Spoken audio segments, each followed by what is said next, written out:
आप गुरुकुल परंपरा से पढ़कर आए, उसके बाद आर्य समाजी स्कूल से पढ़े, उसके बाद अचानक आप जामिया मिलिया इस्लामिया में पहुंचे।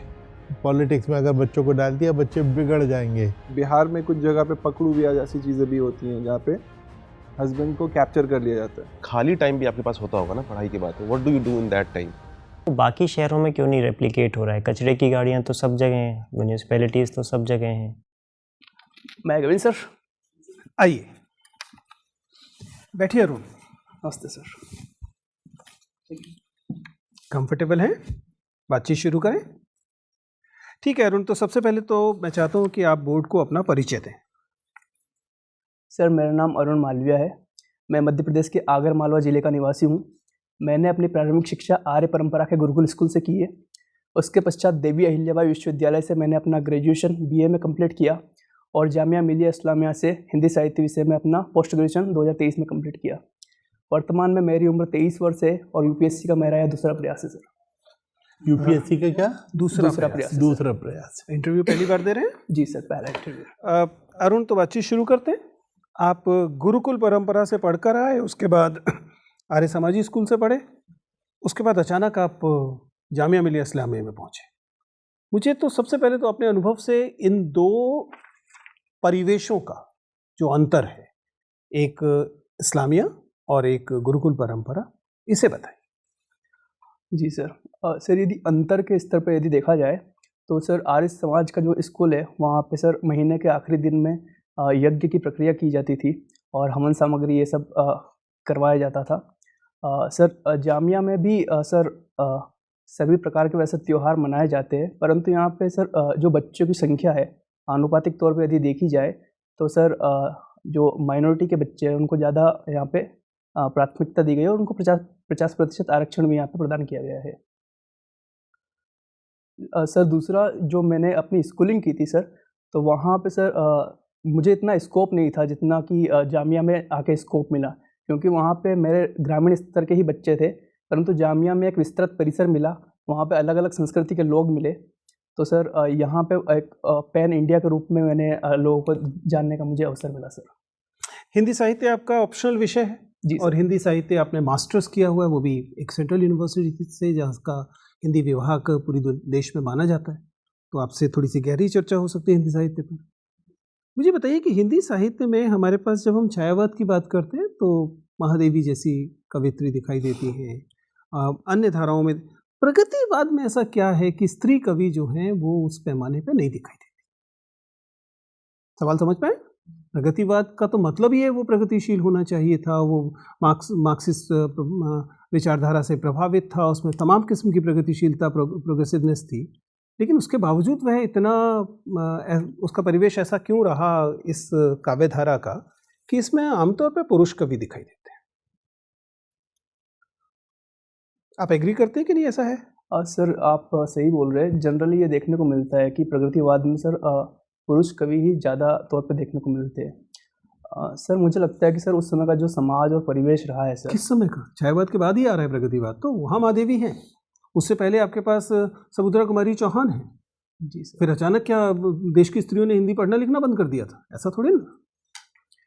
सॉरी सर, मैं इसके बारे में पढ़ूंगा सर। क्या ऐसा तो नहीं कि हमारे यहाँ प्रगतिवादी हिंदी साहित्य की जो प्रगतिवादी काव्यधारा है वो अपने आप में ही पुरुषवादी काव्यधारा है?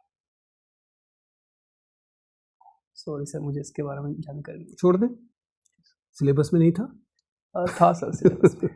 चलिए कोई बात नहीं। ये बताइए कि आप तो मध्य प्रदेश से आते हैं। जी सर। मध्य प्रदेश में हाल में मुख्यमंत्री बदले गए। जी सर। पूरे देश को नहीं पता कि वो क्यों बदले गए। आपका तो राज्य, आप ही बता दीजिए क्यों बदले गए। वो अच्छे परफॉर्मिंग चीफ मिनिस्टर थे, ऐसा भी नहीं कि उनको वहाँ से हटाने के बाद कोई बहुत ज़्यादा महत्वपूर्ण भूमिका दे दी गई कि हम कहें कि प्रमोशन किया गया। एक परफॉर्मिंग चीफ मिनिस्टर का डिमोशन क्यों किया गया? सर मुझे इसका एग्जैक्ट रीज़न तो नहीं पता, पर सर मुझे जहाँ तक लगता है सर, क्योंकि एक लंबे समय से वो एक मुख्यमंत्री के तौर पर रहे थे और सर भोपाल और उसी के आसपास का क्षेत्र का प्रतिनिधित्व करते थे, परंतु सर जैसे ही राजनीतिक और सामाजिक परिवेश में बदलाव देखने को मिलता है तो सर मुझे लगता है कि उन्होंने मालवा अंचल के क्षेत्र को एक पॉलिटिकल रूप में प्रमुखता देने के लिए उस क्षेत्र से एक मुख्यमंत्री को चुना होगा सर। क्योंकि सर लंबे समय से सर पश्चिमी मध्य प्रदेश से कोई मुख्यमंत्री नहीं बने थे। चलिए, मेरी तरफ से आखिरी सवाल सिर्फ इतना बता दीजिए कि आप मध्य प्रदेश से आते हैं, इसी के साथ में उत्तर प्रदेश है। जब स्टेट रीऑर्गेनाइजेशन हो रहा था तो मध्य प्रदेश और उत्तर प्रदेश के बीच किन आधारों पर सीमाएं बांटी गई? दोनों हिंदी प्रदेश हैं। स्टेट हम जानते हैं कि राज्य पुनर्गठन जो हुआ था वो भाषिक आधार पर हुआ था। उत्तर प्रदेश और मध्य प्रदेश में अंतर क्या है? क्यों ये दो अलग अलग राज्य हैं?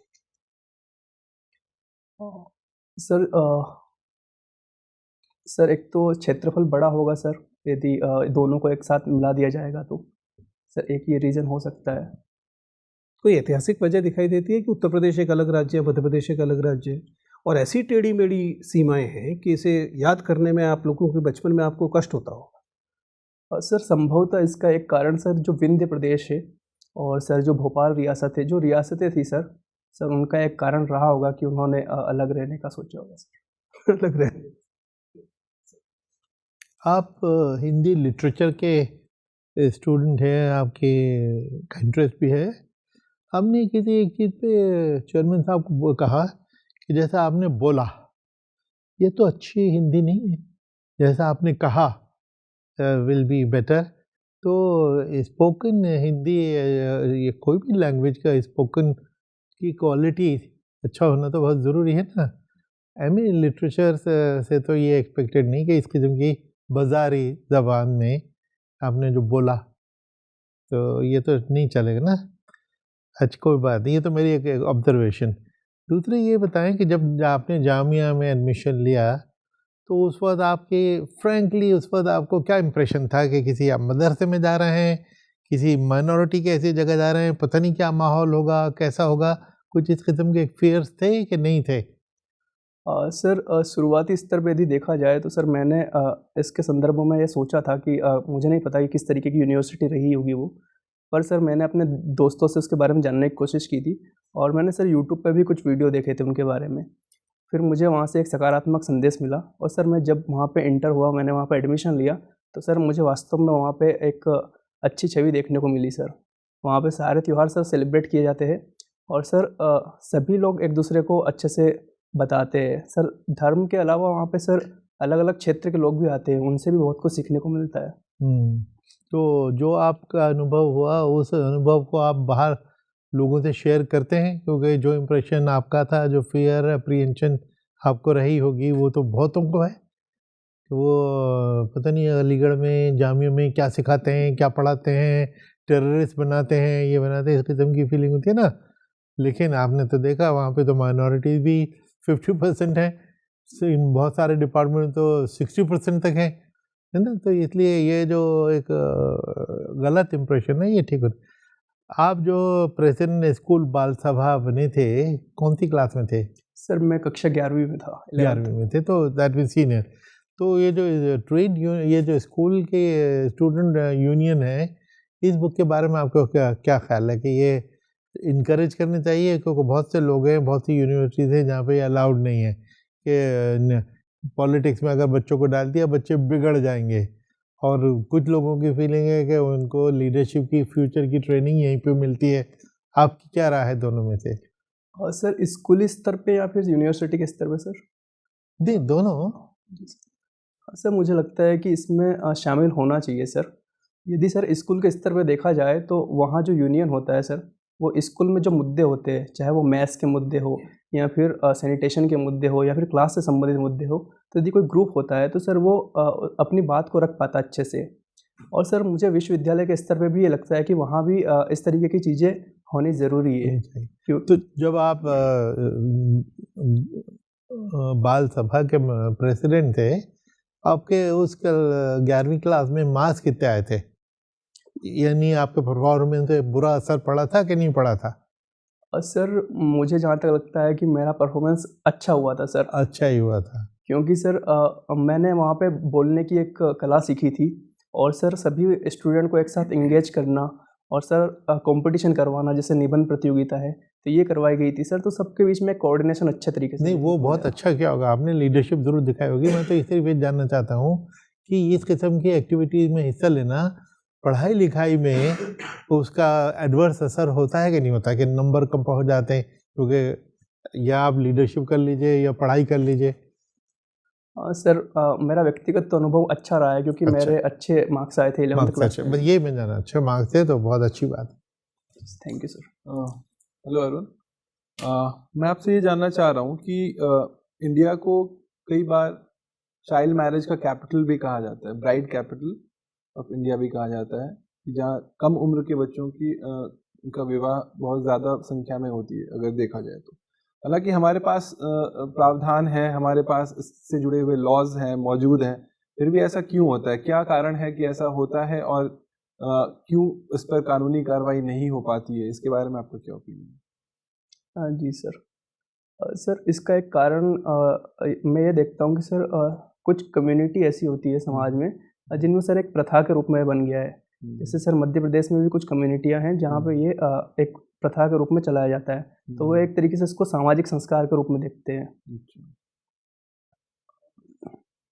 तो आपको नहीं लगता कि विवाह करने की उम्र 18 साल लड़कियों के लिए और 21 साल, मतलब मैं आपसे बस ये जानना चाह रहा हूँ, जब ऑलरेडी लॉ बना हुआ है तो फिर ये लॉ क्या ये वॉइड नहीं हो जाता, या आप जो ये कार्य किया जा रहा है, शादी की जा रही, क्या ये वॉइड एक्ट नहीं है? ये मैं जानना चाह रहा हूँ। जी सर, ये एक अपराध के रूप में देखा जाता है सर इसको, और सर इसको कम करने के लिए भी सरकार लगातार प्रयास कर रही है। क्या एक्चुअली में ये अपराध के, क्या ये परमिसिबल नहीं है? क्योंकि मैं इससे जोड़ करके एक सवाल आपसे पूछना चाहूँगा। बिहार में कुछ जगह पे पकड़ू ब्याह जैसी चीज़ें भी होती हैं जहाँ पे हस्बैंड को कैप्चर कर लिया जाता है ना? तो वहाँ पर तो उसका फ्री विल नहीं है। फ्री विल मतलब उसने अपनी मर्जी से तो वो शादी में इन्वॉल्व नहीं है, तो क्या उसकी क्या लीगैलिटी है? मैं ये जानना चाहता हूँ, क्या वो वैलिड है उसी तरीके से जैसे चाइल्ड मैरिज वैलिड है या नहीं है? मैं ये जानना चाह रहा हूँ बेसिकली। सर मुझे लगता है कि यदि किसी भी व्यक्ति की शादी उसकी मर्जी के खिलाफ यदि की जाती है, उसके विरुद्ध की जाती है, तो सर मुझे लगता है कि वो अनुच्छेद 21 के तहत सर एक मतलब संवैधानिक रूप से भी गलत है, और वैसे भी सर नैतिक रूप से भी उसको गलत रूप में देखा जाता है सर। तो मतलब आप ये कह रहे हैं कि जो ये पकड़ू ब्याह हो रहा है या जो चाइल्ड मैरिज हो रहा है वो देखा जाए तो इलीगल है? जी सर, मैं इस बात को मानता हूँ सर। दूसरी चीज़ आप मुझे एक बात बताइए, मैं आपको एक सिचुएशन देता हूँ कि आप किसी ज़िला के डीएम हैं और आप किसी ऑफिस में, आप किसी स्कूल में जहाँ पर मिड डे मील स्कीम चल रहा है, वहाँ पे आपने ये ऑब्जर्व किया कि वहाँ जो खाना बना रही हैं वो सो कॉल्ड लोअर कास्ट से आ रही हैं, जिसकी वजह से बहुत सारे ऐसे लोग जो अपने बच्चों को भेज रहे हैं, मान लीजिए वो वहाँ उनके हाथ से बना हुआ खाना खाने से मना कर दे रहे हैं। ऐसा अगर सिचुएशन आता है, एज ए डीएम आप पर आप क्या क्या स्टेप्स लेंगे कि इस पर्टिकुलर सोल्यूशन इस प्रॉब्लम को आप सॉल्व करेंगे? अगर ऐसा सिचुएशन आ जाए तो आप ऐसे सिचुएशन को कैसे करेंगे टैकल? ऐसे बहुत सारे केसेस हुए हैं पास्ट में भी, और ऐसे बहुत सारे केस लॉज हमारे पास मौजूद हैं, ये स्टडीज मौजूद हैं। जी सर, सबसे पहले तो सर इसका एक व्यक्तिगत स्तर पे मैं समाधान खोजने की कोशिश करूँगा। सर मैं चाहूँगा कि इस तरीके से कोई महिला यदि खाना बनाती है, तो सर मैं भी वहाँ पे जाऊँगा और मैं भी वहाँ पे खाने की कोशिश करूँगा कि सभी बच्चों को एक पॉजिटिव संदेश जाए सर।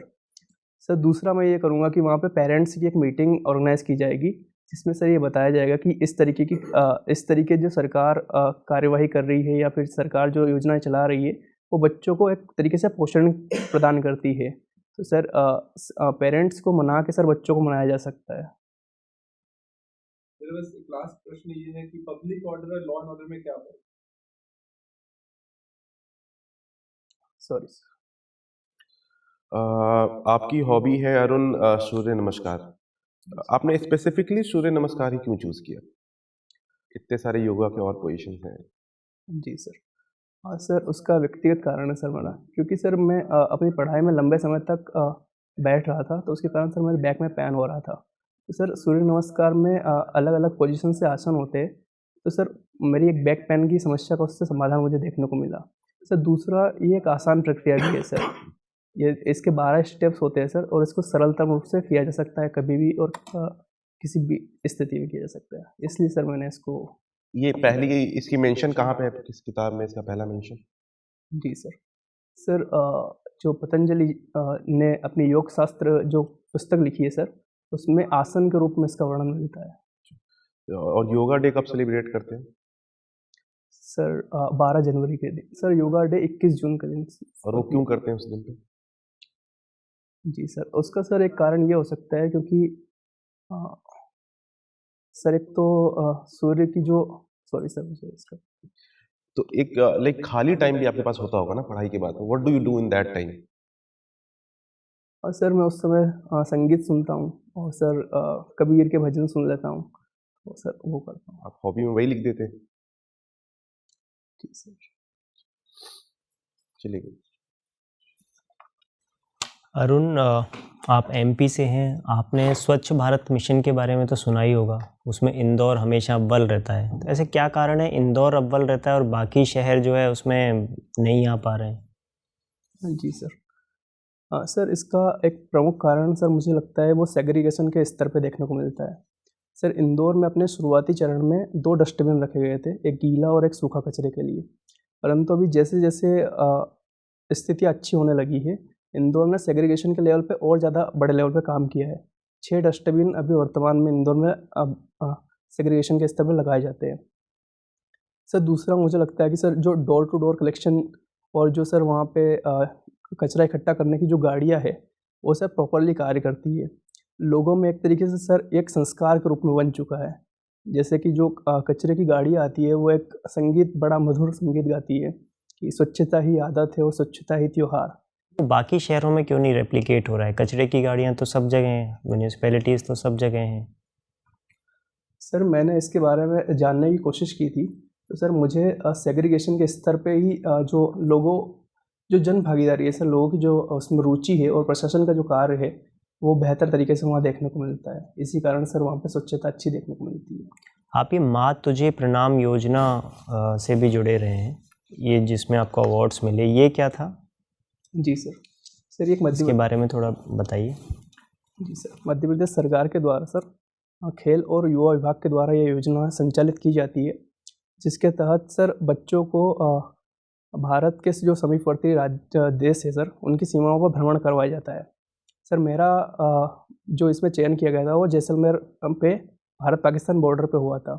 और सर एक तरीके से इसका उद्देश्य बच्चों में राष्ट्रभक्ति को जगाना और सर अलग अलग जो ज़िले के बच्चे हैं उनका एक साथ कोऑर्डिनेट करके संस्कृति को जानने की बात करना होती है सर। बॉर्डर पे जाने से राष्ट्रभक्ति कैसे जग सकती है?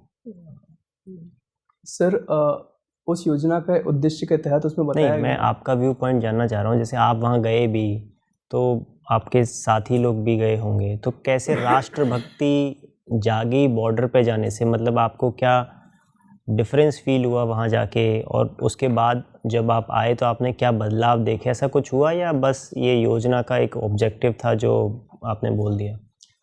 सर निश्चित तौर पर सर इसमें देखने को मिलता है, क्योंकि जब वहाँ हम जाते हैं तो वहाँ सर बीएसएफ के जो जवान होते हैं उनसे प्रॉपर बात की जाती है, किस तरीके से वो निगरानी रखते हैं बॉर्डर की, किस तरीके से वो पहरेदारी करते हैं। और सर वहाँ पर जो एक पूरा एक माहौल है सर, उसका भ्रमण करवाया जाता है। तो सर उससे मुझे लगता है कि बच्चों में और सर एक तरीके से राष्ट्रभक्ति की भावना जागृत होती है सर। अच्छा, आज न्यूज़पेपर कोई पढ़ा है आपने सुबह? सर मैं आज का न्यूज़पेपर नहीं पढ़ पाया। अच्छा, आज का न्यूज़पेपर नहीं पढ़ा, कोई बात नहीं। एक भारत सरकार की योजना चल रही है जिसमें जो झुग्गियां हैं उनको पक्के मकान दिए जा रहे हैं। बहुत सालों से ये योजनाएं चल रही हैं जहाँ पे झुग्गियों को पक्के मकानों में बदलना है। कल प्रधानमंत्री जी ने कुछ ऐसी झुग्गियों को पक्के मकान दिए वहीं पर। क्या दिक्कतें आ रही हैं इनको चेंज करने में, पक्के मकानों में झुग्गियों को, और क्या हमें और करना चाहिए ताकि ये काम और तेज़ी से हो सके? जी सर। सर मुझे लगता है कि सर एक तो लैंड का इशू हो सकता है कि वो ज़मीन कौन रह रहा है और किसके नाम पे है वो ज़मीन, तो एक लैंड से रिलेटेड इशू वहाँ पे हो सकता है।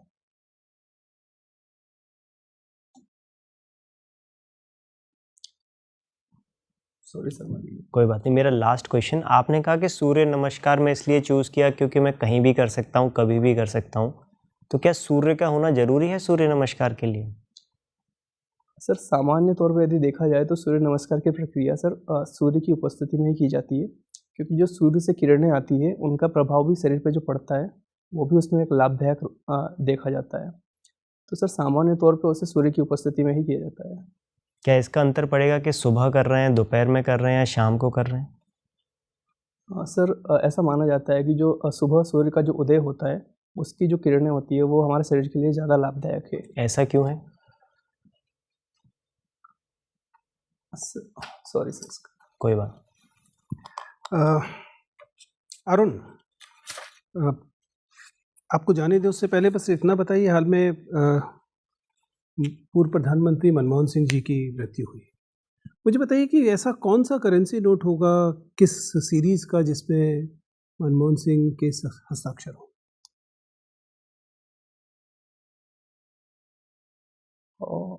सर करेंसी नोट पर हस्ताक्षर होते हैं ना मनमोहन सिंह के? जी मिलते हैं ना कभी कभी? जी सर। कब? सर यदि आरबीआई के वो गवर्नर रहे होंगे तो बताइए। सर मुझे एग्जैक्ट टाइम अभी। मनमोहन सिंह रिजर्व बैंक के गवर्नर थे या नहीं थे, और कब थे, ये इस प्रश्न का उत्तर आपके पास नहीं? सर मुझे इतना पता है कि सर वो आरबीआई के गवर्नर रहे एक बार, और सर मुझे उनका निश्चित टाइम पीरियड अभी याद नहीं है सर। कोई बात नहीं, ठीक है अरुण, आपसे बात करके अच्छा लगा। आपका इंटरव्यू समाप्त होता है, आप जा सकते हैं। आपको अभी फीडबैक सेशन के लिए फिर से बुलाएंगे। जी सर, थैंक यू।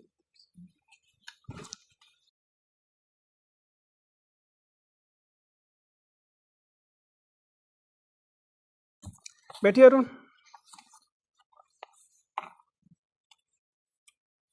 अरुण, कब है आपका इंटरव्यू?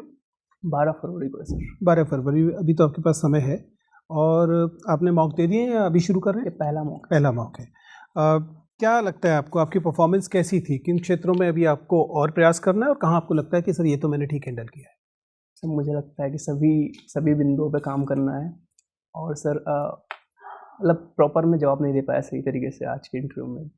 नहीं, ऐसा तो खैर नहीं है कि जवाब नहीं दे पाए, लेकिन ठीक है, और हर जगह थोड़ा सा सुधार की गुंजाइश होती है। कुल मिला के देखिए, आप एक अच्छे कैंडिडेट हैं। आपकी पॉजिटिव चीज़ ये है कि आपकी पर्सनालिटी में एक किस्म की विविधता है, ठीक है ना? आपके बैकग्राउंड को, पृष्ठभूमि को जब देखते हैं तो एक तरह की विविधता दिखाई देती है, और आपके व्यक्तित्व में ऐसा लगता है कि प्रोग्रेसिवली आपने सुधार अपने जीवन में अब तक किया है, और रिलेटिवली एक यंग कैंडिडेट है। उस लिहाज से भी आपके बारे में एक सकारात्मक राय बोर्ड में बनेगी। जो बातचीत हुई और उसके बाद हम लोगों के बीच में जो डिस्कशन हुआ, उससे जो राय बनी हुई कि आप एक अच्छे कैंडिडेट हैं और आपकी संभावनाएं बहुत अधिक हैं। सामान्यतः आपकी जो कम्युनिकेशन है, जो आप दो वाचिक और गैर वाचिक दोनों किस्म का संप्रेषण जो है वो अच्छा है।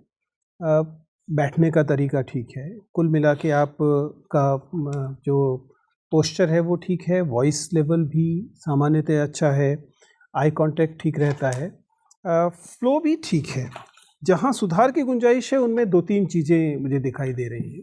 एक तो कभी कभी ऐसा लगता है कि जब विश्लेषण आपको करना होता है तब आप थोड़ा और गहराई में जा सकते हैं, सूक्ष्मता कभी कभी कम दिखाई देती है, ठीक है? तो कोशिश कीजिए कि थोड़ा सा और इन डेप्थ एनालिसिस आप दे पाएँ जहाँ ज़रूरत पड़ रही है। अपने ऑप्शनल को लेकर आपका आत्मविश्वास ना जाने क्यों उतना अच्छा नहीं दिखाई दिया, ठीक है ना? हो सकता है मेरी वजह से ऐसा हो रहा होगा या किसी अन्य वजह से, लेकिन अपने ऑप्शनल में, क्योंकि वो आपका पोस्ट ग्रेजुएशन का सब्जेक्ट भी है, इसलिए उसे बियॉन्ड द सिलेबस कम से कम इंटरव्यू के लिए देखें, ठीक है ना? सर अभी मेरा स्टेट का इंटरव्यू था, तो सर मैंने बस बेसिक, क्योंकि वहाँ बेसिक चीज़ें पूछते थे, अभी डीप में एकदम से अभी तो है आपके पास समय, तो आप उसे दोहरा सकते हैं, ठीक है ना? आप थोड़ा सा देख लीजिएगा, आपको कुछ चीज़ें आई एम श्योर कि आपको समझ में आएंगी। उसमें कुछ चीज़ें हम पूछ पाए हैं, कुछ नहीं पूछ। जैसे आपने कबीर स्पेशली मेंशन किया है और मास्टर्स का में आपके पास हिंदी रहा है, आपका ऑप्शनल हिंदी है, तो कबीर को तो अच्छे से देख जाइए। मतलब वो पुरुषोत्तम अग्रवाल से लेकर और आचार्य रामचंद्र शुक्ल तक जितना कबीर पर आप देख सकते हैं उसे थोड़ा सा देख लीजिएगा, क्योंकि इसमें ये भी दिक्कत है, आचार्य शुक्ल ने भी लिखा, आचार्य प्रसाद द्विवेदी ने भी लिखा, आचार्य प्रसाद द्विवेदी ने तो बहुत अच्छे से लिखा, और फिर पुरुषोत्तम अग्रवाल ने तो अच्छी खासा पूरा ग्रंथ ही लिख दिया है। तो आप कोशिश कीजिए कि कबीर पर अच्छे से देख लें, क्योंकि कबीर पर चर्चा हो सकती है, ठीक है ना? कुल मिला के लेकिन आप अच्छे से हैंडल कर रहे हैं, ठीक है? इकॉनमी वाले क्वेश्चंस को थोड़ा देख लेंगे, थोड़ा सा कई सवाल हम पूछ नहीं पाए होंगे ऑब्वियसली, करंट अफेयर्स में, आईआर में, उन चीज़ों को थोड़ा और विस्तार से देखेंगे। अपने होम अब कुल मिला के देखिए, डेफ ही सिलेबस होता है, ठीक है ना? उसको अच्छे से देखिए और हर महत्वपूर्ण बिंदु पर कम से कम त्रिस्तरीय तैयारी कीजिए, सतह पर, थोड़ी गहराई में, और एकदम दार्शनिक स्तर पर, जो डेफ में दिखाई दे रहा है। अगर आपने डेफ को मास्टर कर लिया तो उसके बाद बहुत चिंता की चीज़ें नहीं रह जाएंगी। कुल मिलाकर आप कैंडिडेट अच्छे हैं, तैयारी अभी तक आपकी अच्छी है, आपके पास 1 महीना अभी और है, उसका अच्छे से अगर आप इस्तेमाल करेंगे तो मुझे नहीं लगता कि इंटरव्यू आपको रोकेगा। अगर आपने मेंस सही से लिखा है तो इंटरव्यू आप में उसमें कुछ ऐड ही करेगा, कोई नुकसान नहीं करेगा। ठीक है, ऑल द बेस्ट। सर मेरा एक क्वेश्चन है सर, मैंने फॉरेन सर्विस को 5वें नंबर पे रखा है सर, उससे कभी क्वेश्चन बनता है तो? बनता है, लेकिन मतलब अब ये ट्रेंड जैसा भी दिखाई दे रहा है, इसलिए ऐसा नहीं है कि मतलब वो बहुत बोर हो चुके होंगे तो नहीं भी पूछेंगे, लेकिन तैयारी तो करके आप जाएंगे। ठीक है ना, चलिए, ठीक है sir, all the best. Thank you sir.